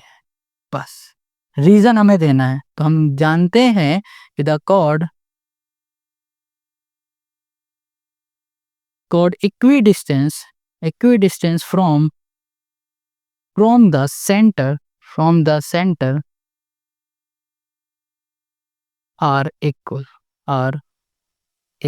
बस यही हमें प्रूफ करके दिखाना था, यही हमें बताना था, और यही हो गया इस क्वेश्चन का हमारा सोल्यूशन। आई होप आपको क्वेश्चन नंबर 19 भी समझ में आ गया। अब आ जाओ क्वेश्चन नंबर 20 पर। Question 20, N equilateral triangle of side 9 centimetre is inscribed in a circle, find the radius of the circle. Question 20 कह रहा है कि आपके पास एक ट्रायंगल है जो कि है इक्विलेटर ट्रायंगल। ठीक है, वो एक सर्कल के अंदर बन रहा है और उस सर्कल की आपको रेडियस फाइंड करके बतानी है। अब रेडियस हम लोग कैसे फाइंड करेंगे वो देखो, बहुत इजी क्वेश्चन है ये वाला। देखो यहाँ पर है हो गया हमारे पास ये सर्कल, इसके अंदर एक इक्विलेटर ट्रायंगल। इक्विलेटर ट्रायंगल मतलब होता है ऐसा ट्रायंगल जिसकी दो साइडें आपस में इक्वल है। यहाँ पर साइड बता दिया है 9 सेंटीमीटर, यानी कि एक साइड 9 सेंटीमीटर की ये है तो दूसरी साइड भी हमारी 9 सेंटीमीटर की होगी। अब कह रहा है कि इसका हमें वो बताना है, क्या, रेडियस फाइंड करने। ये सर्कल का सेंटर हो गया और ये हो गई हमारी रेडियस, ये एजी हमें फाइंड करना है। क्या फाइंड करना है, एजी, समझे। अब इस एजी को हम लोग कैसे फाइंड करेंगे वो देखते हैं। सबसे पहले हम लोग क्या करेंगे कि हमारे पास जो ये ट्रायंगल है ना, ए, यहाँ पर हो गया डी और ये हो गया बी, इस ट्रायंगल में यूज करेंगे पाइथागोरस थ्योरम, और पाइथागोरस थ्योरम की हेल्प से हम लोग ये एडी इसको फाइंड करेंगे। किसे फाइंड करेंगे, इस एडी को फाइंड करेंगे। अब कैसे कर रहे हैं वो देखते जाओ। तो सबसे पहले लिखेंगे, सोल्यूशन पे आ जाओ, यहाँ लिखेंगे हम इन ट्रायंगल ए डी और बी। अच्छा एक चीज और हम बताते हैं, देखो सर्कल का सेंटर है, सर्कल सेंटर से ये लाइन जा रही है और ये लाइन इस बीसी क्या है, हमारी कॉर्ड है, कॉर्ड को टच कर रही है तो इक्वल पार्ट में डिवाइड करेगी। यहाँ लिख भी देते हैं कि जो हमारे पास है जी डी ये परपेंडिकुलर है बीसी से और साथ में बी डी इक्वल हो जाएगा डी सी के। ठीक है, अब बात ये समझ में आ गई, ये परपेंडिकुलर हो रहा है क्योंकि भैया सर्कल के सेंटर से लाइन जाएगी और कॉर्ड को टच करेगी तो परपेंडिकुलर बनता है, परपेंडिकुलर है तो 90 डिग्री का एंगल बनता है, और साथ में बाइसेक्ट भी कर देगी इस कॉर्ड को, तो बी डी बराबर हो जाएगा डी सी का। अब इसको ध्यान से देखो, तो यहाँ हो जाएगा हमारे पास ए बी का स्क्वायर इक्वल टू हो जाएगा ए डी स्क्वायर प्लस हो जाएगा बी डी, ये हो जाएगा हमारे पास स्क्वायर। ए बी हमें पता है 9 है, 9 का स्क्वायर हो गया। ए डी हमें पता है क्या, ए डी हमें अभी नहीं पता है कुछ, तो ए डी को हम ए डी ही लिख देते हैं, ए डी का हो गया हमारे पास स्क्वायर प्लस ये बी डी स्क्वायर। क्या हमें यहाँ पर बी डी पता है, हमें यहाँ पर बी डी नहीं पता है। तो एक काम करते हैं ना, एक काम ये करते हैं कि अगर हम इस साइड को 9 ना मान के हम इस वाली साइड को 9 मान लेते हैं, हटो, हम कहते हैं ये पूरी हमारे पास बीसी है 9, बीसी है 9 सेंटीमीटर। ठीक है, और ऐसे ही हमने बोल दिया ए बी, ये भी हमारी है 9 सेंटीमीटर। इससे क्या हो रहा है, इससे हम लोग इजीली ये फाइंड कर लेंगे, क्योंकि क्वेश्चन ये कहता है कि इक्विलेटरल ट्रायंगल है और इक्विलेटरल ट्रायंगल में कोई भी दो साइड आपस में इक्वल होती है, कोई भी दो साइड। तो एक ये साइड हमने मान ली, दूसरी ये साइड मान ली, ठीक है। अब ये पूरी 9 है तो ये 20 लिखा डी, आधी कितनी हो जाएगी, ये 4/, या फिर बोलो 4/2 हो जाएगी, या फिर बोलो 9 हो जाएगी, सॉरी 4.5 हो जाएगी, या फिर 9/2 हो जाएगी, ठीक है। 9/2 हमने यहाँ पर लिख दिया, ये बात समझ में आ गया। यहाँ लिख दिया बी डी हमारी क्या हो जाएगी, हाफ हो जाएगी, यानी कि 9 का हाफ, ये हो गया। अब 9 का स्क्वायर होता है 9 9 ज़ा 81, ये इधर आ जाएगा तो -81/2 2 ज़ा 4, स्क्वायर हट के यहाँ पर रूट लग जाएगा, यहाँ पर हो जाएगा AD, हो गया। अब हम लोग क्या करेंगे, इसको सॉल्व करेंगे, तो यहाँ पर आ जाएगा हमारे पास 343, सॉरी 243 आएगा। आप करके ज़रूर देखना, डिवाइड में 4, ये हो गया रूट, इक्वल टू हो गया हमारे पास AD। हमें AD मिल गया 243। अब इसका मल्टीप्लाई करोगे तो 9 × 9 × 3, 9 9 ज़ा 81 × 3 हो जाएगा। तो इसको अगर हम लिख देते हैं तो कुछ आप इस तरीके से लिखना, 9 × 9 × 3/4, ठीक है। 4 को भी लिख सकते हो, 2 × 2 लिख सकते हो, इक्वल टू हो गया हमारे पास AD और यहाँ पर हो गया रूट। देखो 2 9 है तो एक 9 बाहर आ गया, ठीक है। बचा क्या, √3, डिवाइड में क्या हो जाएगा, सिर्फ 2 बचेगा, क्योंकि ये भी रूट में है, 2 है तो बाहर आ गया, इक्वल टू हो गया हमारे पास AD। अब हमें यहाँ पर AD मिल गया 9√3/2, ठीक है, ये मिल गया। अब ध्यान से देखो, ये AD पूरा है, हमें तो फाइंड क्या करना, सिर्फ A से लेकर G तक। अब इस वाले केस में क्या होगा कि हमें इसे रेशियो में बांटना पड़ेगा, ये हो जाएगा 2:1। जब कभी भी हमारे पास इक्विलेटरल ट्रायंगल होगा ना, तो उसका जो सर्कल का सेंटर से हम लोगों का जो रेशियो बनेगा वो बनेगा 2:1, कुछ इस तरीके से। हमेशा ये कॉमन होता है, ये हमेशा ये रहता है, ये आप रट लेना ऐसा। तो इसको हम लोग कुछ ऐसे लिख सकते हैं, जो हमारे पास AG है ये हो जाएगा हमारे पास 2/3 ऑफ AD। 2/3 ऑफ AD मतलब क्या हो रहा है, ये पूरा क्या हो जाएगा, देखो 2A से लेकर G तक 2 है, G से लेकर D तक 1 है, तो ये AD हो गया 3।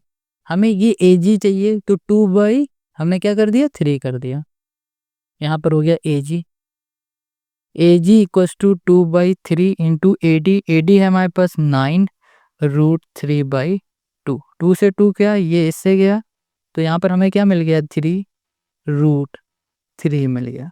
तो हमें यहाँ पर AG क्या मिल गया, AG मिल गया है 3√3। यही हो गया क्वेश्चन नंबर 20 का हमारा आंसर। हमें AG ही फाइंड करना था, रेडियस ही फाइंड करना था, हमने यहाँ पर रेडियस फाइंड कर लिया। आपको कहीं भी कोई भी प्रॉब्लम है कमेंट करके जरूर बताओ। अब आते हैं हम लोग क्वेश्चन नंबर 21 पर। Question 20, an equilateral triangle of side 9 centimetre is inscribed in a circle, find the radius of a circle. Question कह रहा है कि आपके पास एक सर्कल है और उस सर्कल के अंदर इक्विलेटरल ट्रायंगल बन रहा है और उस इक्विलेटरल ट्रायंगल की जो साइड है वो 9 सेंटीमीटर की है। क्वेश्चन कह रहा है कि जो ये सर्कल है, इस सर्कल का जो रेडियस है ना, वो फाइंड करके हमें बताना है। क्या फाइंड करना है, सर्कल का रेडियस। अब रेडियस को हम लोग कैसे फाइंड करेंगे, पहले तो फिगर को देखो। पहले हमने सर्कल बना दिया, इस सर्कल के अंदर बना दिया इक्विलेटरल ट्रायंगल। ये जो G पॉइंट है ये सर्कल का सेंटर है।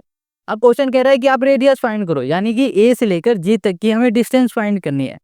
अब A से लेकर G तक की डिस्टेंस कैसे फाइंड करेंगे, पहले वो समझ लेते हैं। देखो, ये इक्विलेटरल ट्रायंगल की जो साइड आपको BC दिख रही है, अगर सिर्फ इस साइड की बात करें तो ये हमारी क्या है, कॉर्ड है, और सर्कल के सेंटर से लाइन जा रही है और इस कॉर्ड को टच कर रही, तो ये क्या हो जाएगी, परपेंडिकुलर होगी और साथ ही साथ इसे बाइसेक्ट करेगी। बाइसेक्ट करेगी यानी कि BC को हाफ पार्ट में डिवाइड कर देगी, BD बराबर हो जाएगा DC के। अगर ये पूरी 9 है तो इसका आधा क्या हो जाएगा, 9/2 हो जाएगा, जो कि हमने यहाँ पर लिख दिया। ये बात क्लियर समझ में आ गई। अब देखो, हमें ये साइड पता है, BD भी पता है, ये एंगल हमारा 90 भी हो गया क्योंकि ये परपेंडिकुलर है।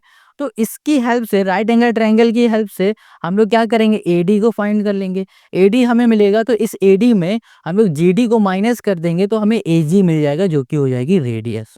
समझ में आ गया। अब ये सब करेंगे कैसे, वो देखो। सबसे पहले सोल्यूशन पे आ जाओ। हमने क्या देखा कि हमारे पास एक ट्रायंगल है। ट्रायंगल क्या है, यहाँ लिख देते हैं एन ट्रायंगल। हमारे पास है ADB, ये ट्रायंगल हो गया। इस ट्रायंगल में यूज करेंगे पाइथागोरस थ्योरम, क्योंकि जब कभी भी हमें राइट एंगल ट्रायंगल की दो साइडें पता है, तीसरी फाइंड करनी होती है तो पाइथागोरस थ्योरम लगाते हैं। तो यहाँ पर हो जाएगा हमारे पास A B square equals to हो जाएगा हमारे पास ए डी स्क्वायर प्लस यहाँ पर हो गया हमारे पास बी डी स्क्वायर। ये बात क्लियर हो गई। अब ए बी हमें पता है, हाँ ये है 9 का स्क्वायर हो गया, और हमें ए डी पता है नहीं, ए डी हमें नहीं पता, तो ए डी को हम ए डी ही यहाँ पर लिख देते हैं। और यहाँ पर बी डी हमें पता है कितना है, 9 का हाफ है, ये हो गया 9 का हाफ, और ये हो गया हमारे पास स्क्वायर। ठीक है, अब हमें करना क्या है, 9 का स्क्वायर हो जाएगा, 9 9 हो जाएगा हमारे पास 81।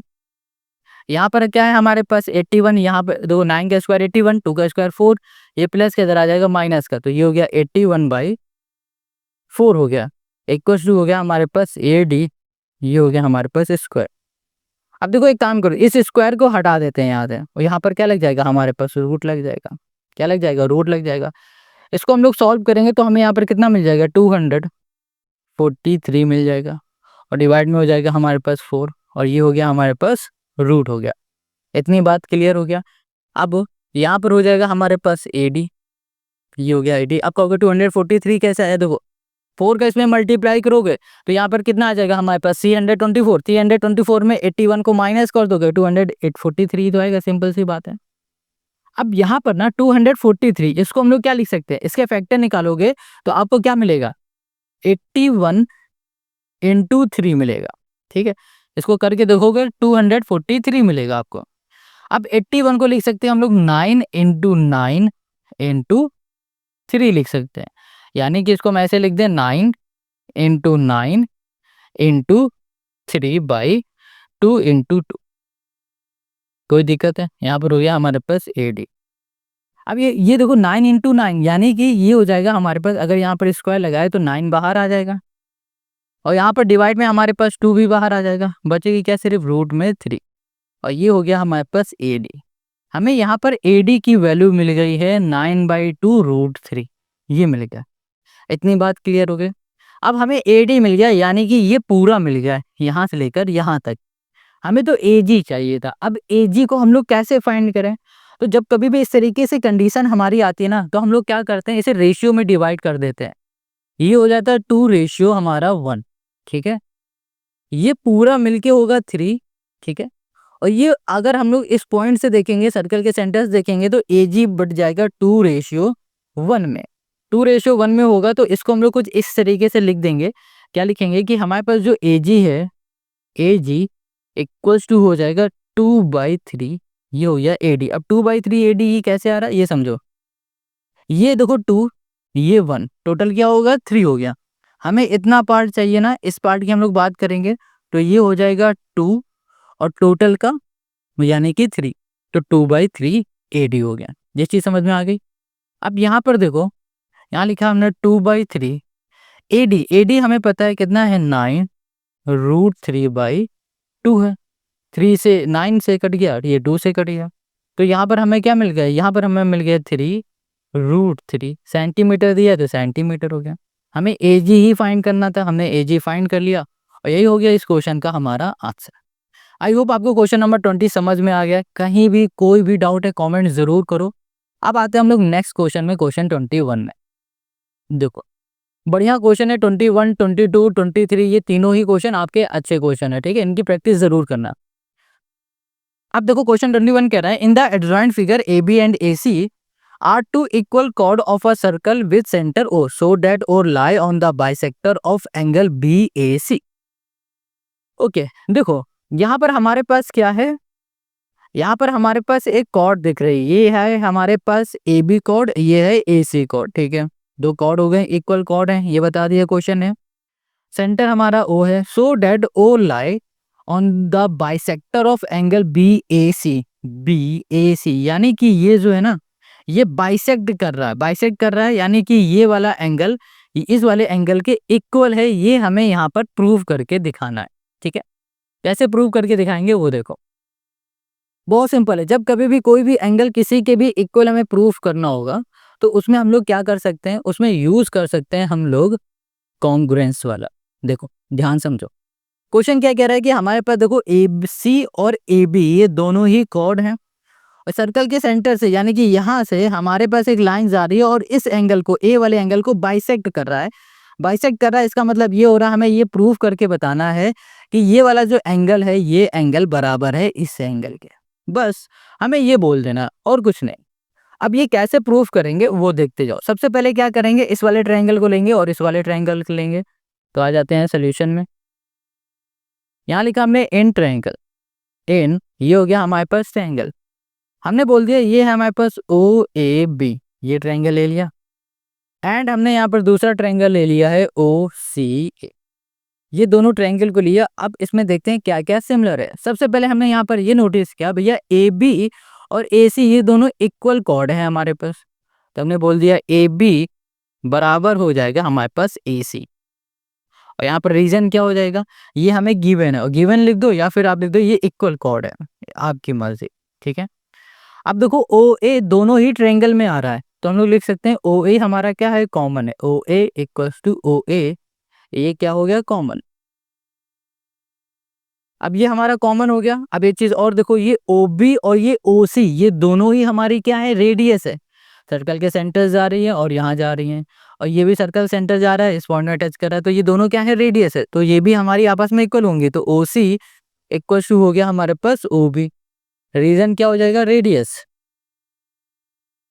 ठीक है, अब देखो हमने क्या देखा है कि ये side side side side side side से ये दोनों ही ट्रायंगल हमारे कॉन्ग्रुएंट हो गए। तो लिखेंगे ट्रायंगल ओ ए बी, यहाँ पर हो जाएगा कॉन्ग्रुएंट हो गया ट्रायंगल ओ ए सी के by side side side side side side से ये हमारे कॉन्ग्रुएंट हो चुके हैं। इसका मतलब ये हो रहा है इसके जो करस्पॉन्डिंग एंगल है ना वो भी आपस में इक्वल है। तो हम लोग बोल सकते हैं ये वाला एंगल बराबर है इस वाले एंगल के। तो यहाँ पर हो जाएगा हमारे पास एंगल ओ ए बी, ये एंगल ये बराबर हो जाएगा एंगल किसके, ये हो जाएगा ओ ए सी के by C P C T, C P C T. इतनी बात क्लियर हो गई। अब देखो क्वेश्चन क्या कह रहा था कि ये जो हमारे ओ पॉइंट से लाइन जा रही है ये इस एंगल को बाइसेक्ट कर रही है। बाइसेक्ट कर रही है इसका मतलब होगा इक्वल पार्ट में डिवाइड हो रही है। तो इक्वल पार्ट में डिवाइड हो रही है तो हम लोग यहाँ पर बोल सकते हैं hence point point O lie on the bisector of on the bisector of bisector of angle B A, ये हो गया सी। बस यही हमें प्रूफ करके दिखाना था और यही हो गया इस क्वेश्चन का हमारा आंसर। आई होप आपको क्वेश्चन नंबर 21 समझ में आ गया। आपको कहीं कोई डाउट है कमेंट करके आप जरूर बता देना, ठीक है। अब आते हैं हम लोग नेक्स्ट क्वेश्चन में, क्वेश्चन 22। क्वेश्चन 22 भी बेहतरीन क्वेश्चन है। देखो क्या कह रहा है, कह रहा है in the adjoint figure O P Q R is a square. ठीक है, ओ कहाँ गया, ओ पी क्यू आर ये स्क्वायर है। A circle drawn with center O cut the square in x and y prove that qx equals to qy। qx ये हो गया qx, ये हो गया qy। ये हमें प्रूव करके दिखाना है कि ये दोनों पार्ट आपस में इक्वल है। अब ये दोनों पार्ट आपस में इक्वल कैसे हैं, ये हम कैसे प्रूव करेंगे, बस वो देखो बहुत सिंपल है। जैसे क्वेश्चन नंबर 21 दिख रहा है ना, बिल्कुल ऐसा ही क्वेश्चन 22 है। अच्छा क्वेश्चन है, इंपॉर्टेंट है, बहुत ज्यादा भी नहीं है बट है, हो सकता है इसके चांस 50-50 हैं, आ भी सकते हैं आपके एग्जाम में। अब ये हम लोग कैसे करेंगे प्रूफ, उसके लिए हमें सबसे पहले थोड़ा सा कंस्ट्रक्शन करना पड़ेगा अपनी तरफ से। क्या कंस्ट्रक्ट करेंगे, देखो ये ना स्क्वायर है, हमें जो फिगर बनाया ये देखने में आपको लग रहा होगा ये रेक्टेंगल टाइप का है बट है ये स्क्वायर, फिगर ऊपर नीचे हो गया है। इसमें हम लोग क्या करेंगे, देखो ध्यान से, हम लोग कंस्ट्रक्ट करेंगे यहाँ से एक लाइन एक्स, ये जो पॉइंट है यहाँ से लाइन ले जाएंगे और ओ में टच कर देंगे, ठीक है। और वाई से लाइन ले जाएंगे और यहाँ पर भी हम लोग टच कर देंगे ओ पॉइंट में। ये बात क्लियर समझ में आ गई। तो अब इससे हो क्या रहा है, अब इसमें आप देख पा रहे हो ओ एक्स पी, ये वाला एंगल देख पा रहे हो आप, ठीक है, सॉरी एंगल बोल रहे हैं, ये ट्रायंगल देख पा रहे हो। और ओ वाई आर ये वाला ट्रायंगल देख पा रहे हो। इन दोनों ट्रायंगल को लेंगे और कॉन्ग्रुएंट प्रूफ करेंगे, ठीक है। और उसके बाद जब कॉन्ग्रुएंट हमारा ये प्रूफ हो जाएगा तो हम लोग ये इजीली इक्वल प्रूफ कर देंगे। कैसे करेंगे बस वो देखते जाओ। सबसे पहले हमने क्या किया, कंस्ट्रक्ट किया, ठीक है। हमने कंस्ट्रक्ट क्या किया, हमने लाइन ज्वाइन कर दी, ठीक है, ज्वाइन यहाँ लिख दिया। हमने किसे ज्वाइन किया, ओ एक्स एंड यहाँ पर हो गया हमारे पास ओ वाई, ये चीज। इतनी बात क्लियर हो गई। अब यहाँ पर लिखेंगे, प्रूफ में आ जाते हैं, ठीक है। यहाँ पर हम लोग लिखेंगे, हम लोग लेंगे in triangle O X P, ये ट्रायंगल लिया और हमने कर दिया एंड ट्रायंगल, यहाँ पर हो जाएगा हमारे पास ओ वाई आर, ये ले लिया, दोनों ट्रायंगल हमने ले लिया। अब इन ट्रायंगल में कॉमन क्या है वो देखते हैं। सबसे पहले हमने क्या देखा कि हमारे पास ये ओपी जो साइड है, ये साइड, और ओ आर ये साइड है, ये साइड आपस में इक्वल होंगी। क्यों इक्वल होंगी? क्योंकि ये तो स्क्वायर है, हमें पता है स्क्वायर की चारों साइडें आपस में इक्वल होती हैं। हमें क्या पता है कि स्क्वायर की चारों साइडें आपस में इक्वल होती हैं, तो ओपी साइड बराबर हो जाएगी ओ आर के। ओपी इक्वल्स टू हो गया हमारे पास ओ आर, ठीक है। रीजन लिखना है तो लिख दो side of the square, side of a, ये हो गया हमारे पास स्क्वायर। बस ये बात क्लियर हो गई। अब देखो यहाँ पर क्या है, देखो सर्कल का सेंटर है, सर्कल के सेंटर से ये लाइन आ रही है, सर्कल को टच कर रही, तो ओ एक्स हमारी क्या है, रेडियस है। ओ वाई क्या है हमारी, ये भी रेडियस है।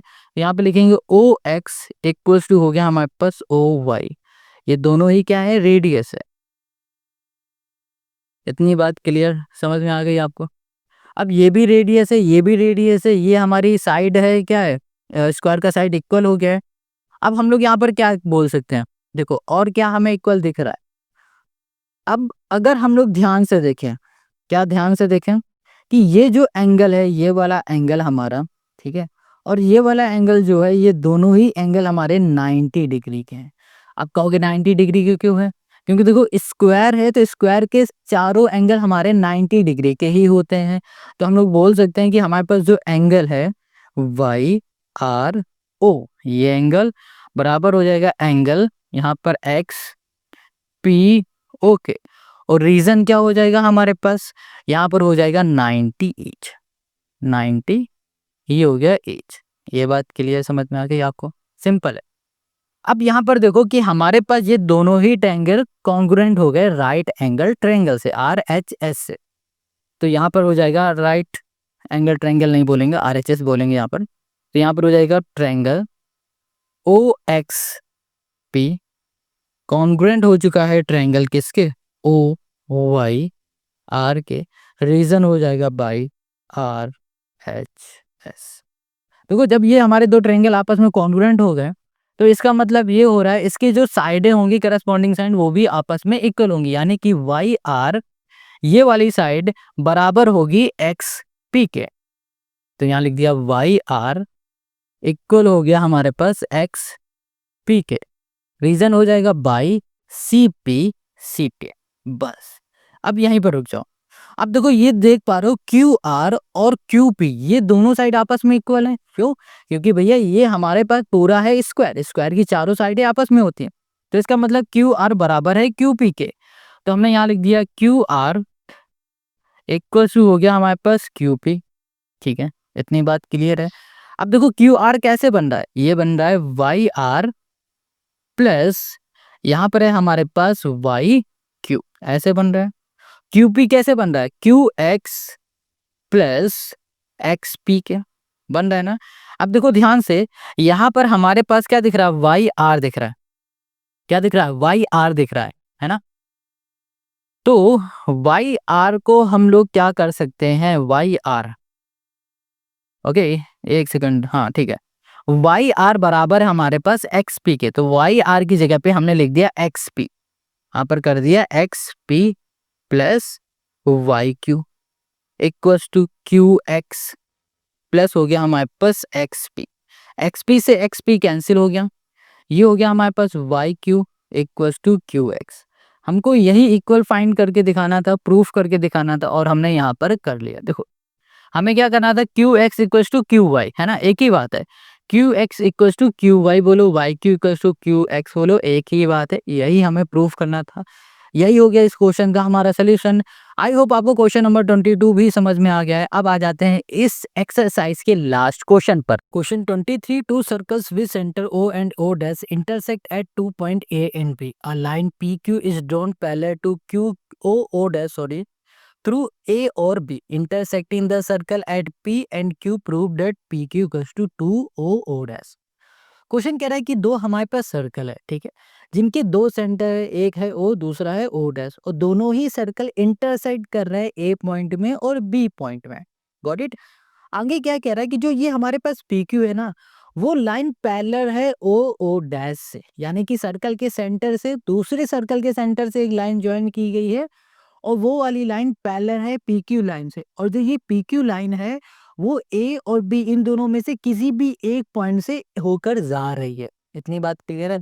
Intersecting the circle at P, okay, and Q prove that P Q equals to two O O dash, यानी कि हमें पी क्यू बराबर करना है, इक्वल दिखाना है, प्रूफ करना है कि ये टू ओ ओ डैश के इक्वल है।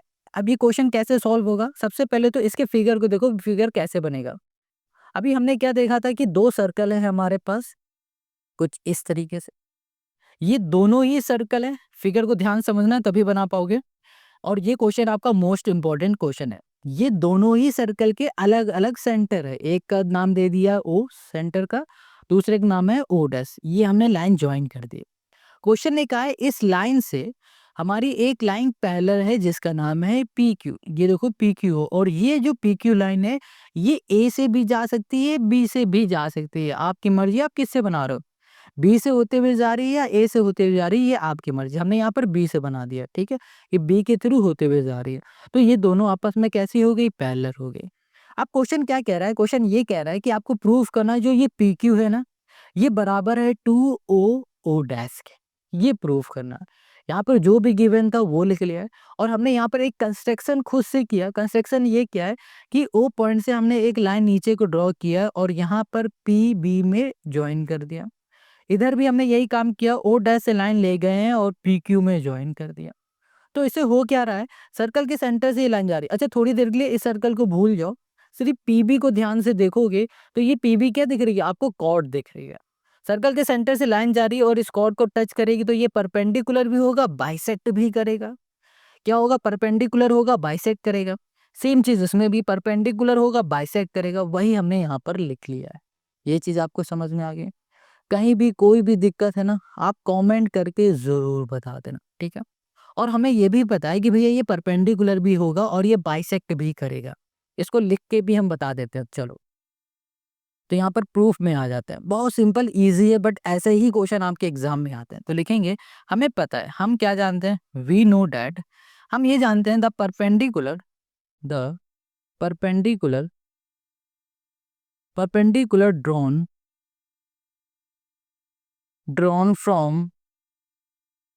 From the